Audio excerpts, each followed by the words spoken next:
Welcome back. This is part 3, reversible and irreversible changes to states of matter.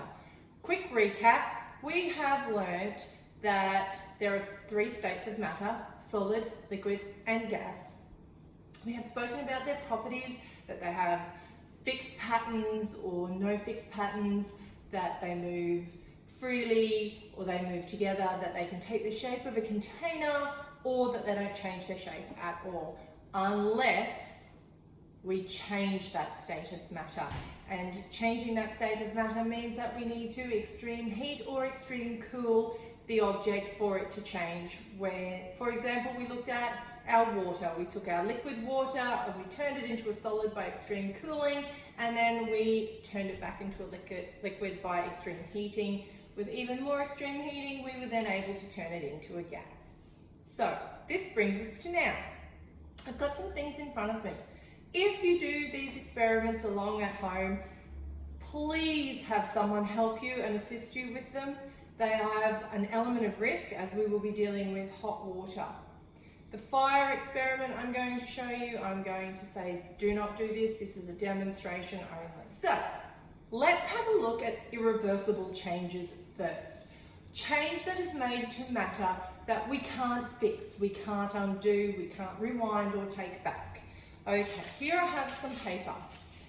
Now, paper is matter. I can tear it, I can scrunch it, we can write on it, we can make things out of it, and we know that the thicker the paper, the more cardboardy it gets, the more strong, so we can actually make things out of it. We know that paper comes from natural element of trees being mulched up, put with water, used to drying out process till we get paper. We also know that paper can be recycled. We're going to destroy this little piece of paper today. I have a safety pan here so that it can't get away from us, and I have some emergency water to put my fire out. This is an irreversible change. When I extreme heat this piece of paper, we're not going to be able to get it back. Okay, let's have a look.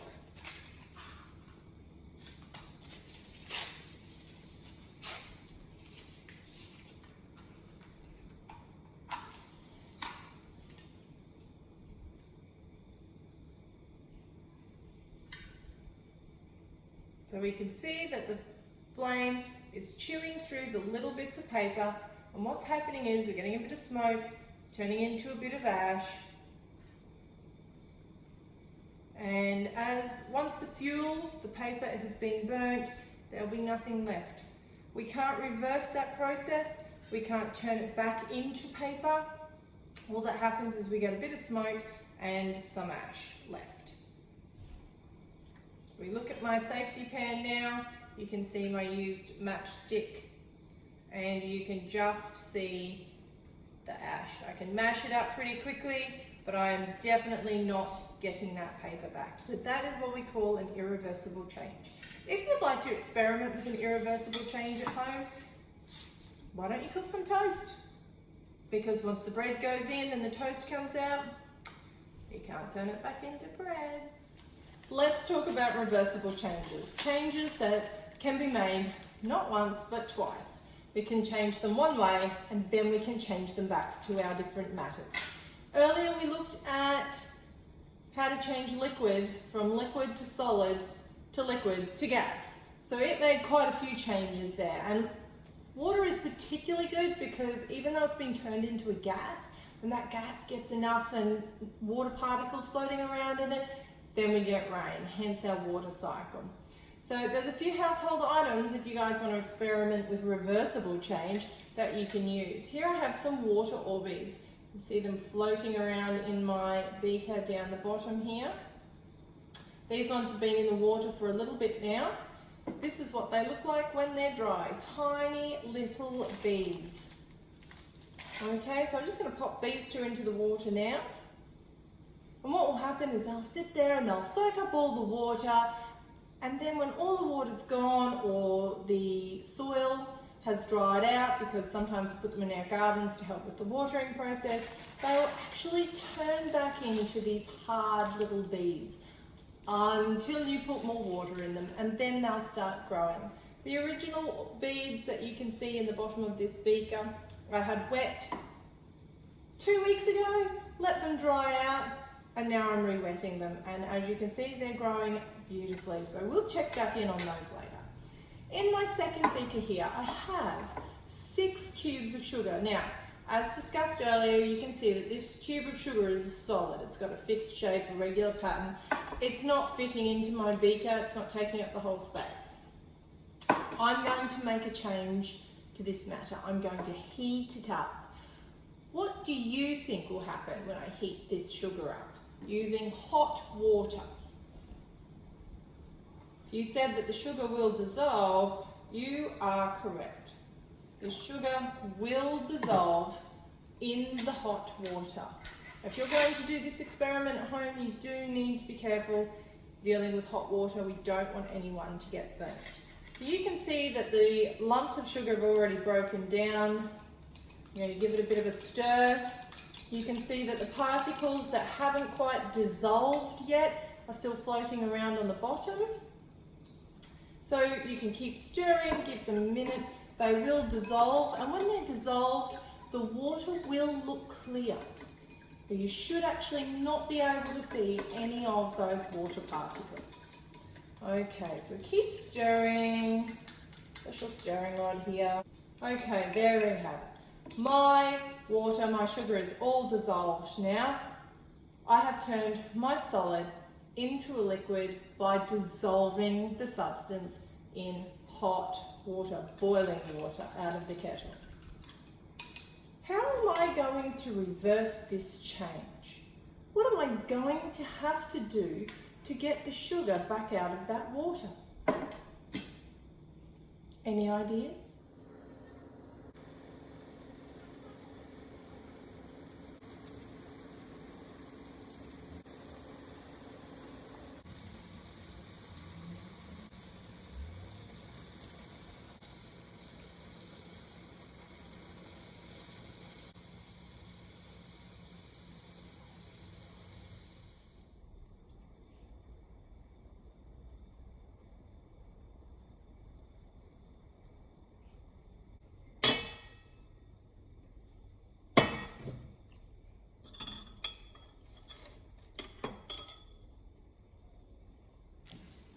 Right, so we dissolved our sugar in boiling hot water.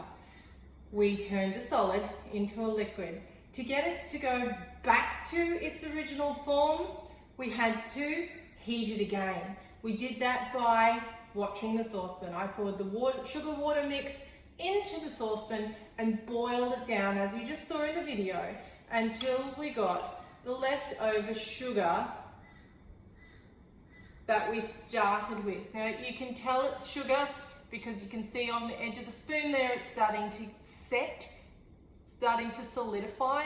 It's not very much, okay? It's still quite clear. And what will happen is over time, as it sets, it will go hard. So it won't go back to its original shape, size, form and colour, but we were able to reverse the process and extract the sugar from the water.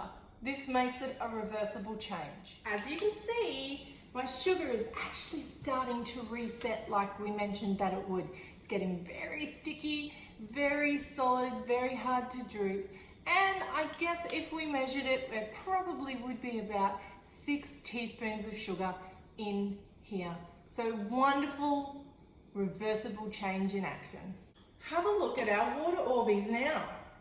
You can see that they have grown in size since we started our tutorial today. So they are going to continue to soak up water as they go along. We're going to take the purple one out of the water and we're just going to leave it sit on the table and see if we can dehydrate it again. So we have another reversible change in progress. My water Orbeez also is starting to kind of look like a dried up grape right about now. So it's already started to dehydrate. after I have taken it out of the water, the rest of my water beads are growing beautifully. They're soaking up that water now and becoming nice, plump, fat little beads. There are two types of reversible changes: melting and cooling, dissolving and retrieving. We have now witnessed both of those reversible changes through different simple experiments that you, with some help, could try at home. Whew, what a day! Thanks for joining me and learning about states of matter. I hope you've loved the sciencing as much as I love doing sciencing. I really hope you had some fun along the way, and I really hope that you got something out of those cool little experiments that you could do at home as well. Hopefully your family got involved and had some fun also. Thanks for coming along and learning about this with me today, guys and girls, and good luck with the rest of your schooling. Stay safe, and we really hope to see you soon.